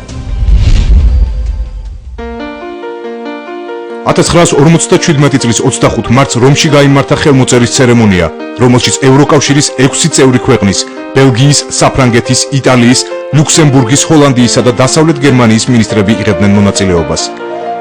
რომის ხელშეკრულებამ საფუძველი ჩაუყარა მომავალში შემდეგი ინსტიტუტების ჩამოყალიბებას: ევროპული ეკონომიკური თანამეგობრობა, ევროპული ატომური ენერგიის გაერთიანება, ევროპული საბაჟო გაერთიანება, ევროკომისია, ევროპარლამენტი და ევროსასამართლო. 1987 წლის 15 ივნისს საფუძველი ჩაეყარა ერაზმუსის პროგრამას, რომლის მიზანი იყო ევროპელი ახალგაზრდებისთვის ხელის შეწყობა ევროპის სხვა ქვეყნებში განათლების მისაღებად. ერაზმუსის პროგრამამ მნიშვნელოვან წარმატებას მიაღწია უკვე 2002-2003 წლებში. ამ პროგრამაში ჩართული სტუდენტების რაოდენობა მილიონს ასწდა. 2004 წლიდან ერაზმუსის პროგრამა გაფართოვდა და მასში ჩართვა უკვე ევროკავშირის არაწევრი ქვეყნების სტუდენტებისთვის იყო შესაძლებელი. ერაზმუს მუნდუსის მიზანი იყო ევროპა გაეხადა მსოფლიოსთვის უმაღლესი განათლების ცენტრად. აგრეთვე ეს პროგრამა ევროკავშირის წევრ ქვეყნებს ხელს უწყობდა მესამე მსოფლიოს ქვეყნებთან ურთიერთობების გაღრმავებას. დღევანდელი გადაცემა ამით დასრულდა. ევროპული არჩევანი გემშვიდობებათ მომავალ 4 შაბათამდე საღამოს 10 საათამდე პირველ არხზე. ნახვამდის.